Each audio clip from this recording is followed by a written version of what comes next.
Hello once again. We are still in chapter 2 and considering the application layer of the communication stack.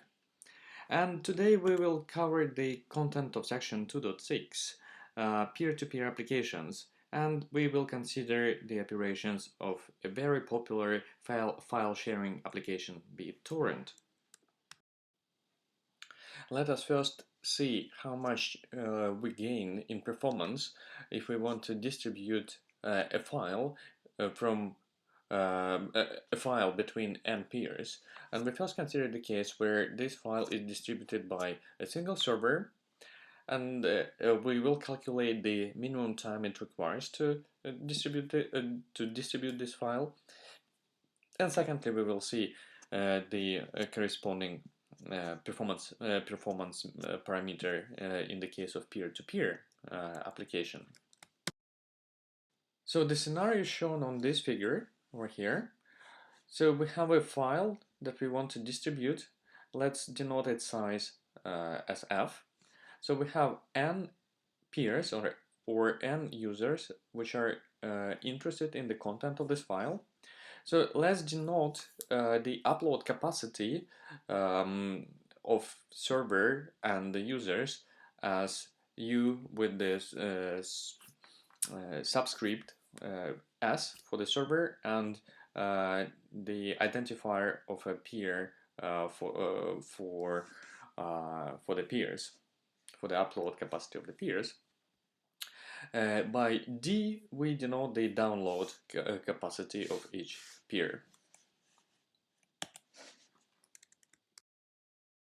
In the client-server architecture, remember that the server would sequentially send n copies of this file to each of the peers.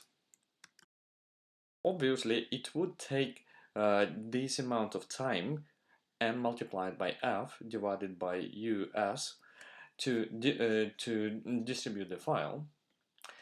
However, depending on the download bandwidth of each client, it would take f divided by d time to download it at a particular client I.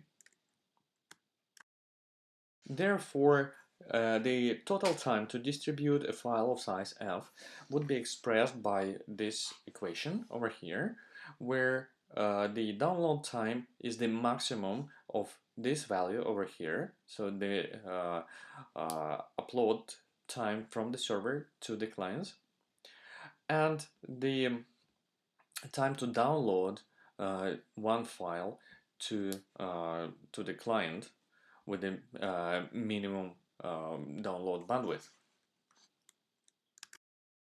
One important observation we can make here is that the time to distribute this file increases linearly for a large number of peers.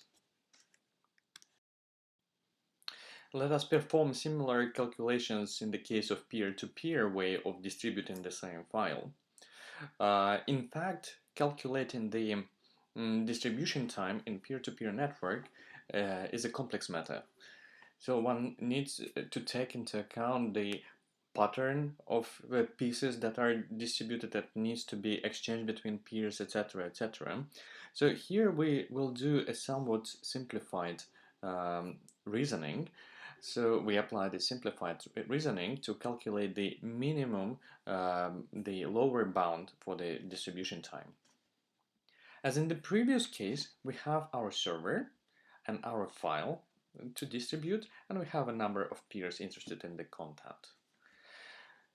In the case of peer-to-peer network, the server needs to upload the content of the file into the network only once, to one of the peers. So for this, the server would consume this amount of time, the file size divided by the upload capacity of the server. So it would take, again, this time, the file size divided by the download capacity of a peer to download this file into the peer. Now we need to determine the upload capacity for our file of the whole system, of the whole peer-to-peer network. How do we do so? So we need to upload in total n copies of the file. So each of the peers should have its own copy. Then the maximum upload capacity of this network is compound of the upload capacity of the server plus all the upload capacity of all the users. We cannot upload bits faster than that. So now it is important here in these calculations we are not concerned how, I mean, what part of the file each of the peers contain and how they are exchanged between each other. So the important point is that you cannot upload a file faster than the sum of the upload capacities of n peers. At the same time, you still need to distribute n copies of the file. So that's why the upload time, the distribution time of this, the fastest possible distribution time would be expressed by this equation. N multiplied by the file size and divided by the total upload capacity of the network. So all in all, if you combine this quantity, the download time, and the maximum upload time, so this would and you would take the maximum of these values, this would correspond to the distribution time of a file in a peer-to-peer network. So assuming that the upload rate of a client is U, so and the upload rate of a server is 10 times the upload rate of a client, and it would take 1 hour to upload a file from a client. So here this graph shows the minimum distribution time in the client server case and in the peer-to-peer case. You see that in the case of client server architecture, so the distribution time grows linearly with increasing number of peers, while we have much lower value for the distribution time in the case of peer-to-peer architecture. Alright, we now go through the architecture and the main operations of the BitTorrent peer-to-peer application for sharing files. The architecture is rather straightforward. So we have a number of peers that participate in a peer-to-peer network for the purpose of sharing a content, a file. So this file is split into chunks of 256 kilobytes, and these chunks are distributed between the peers. So a group of peers that contain chunks belonging to the same file is called torrent.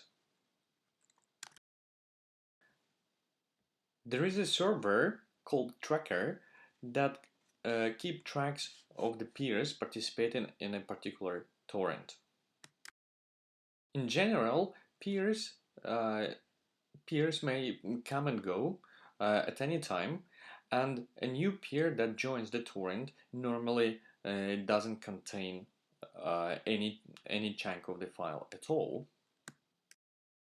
So when joining the peer-to-peer network, the new peer first registers with the tracker and obtains a list of neighbors that have pieces of the file of interest.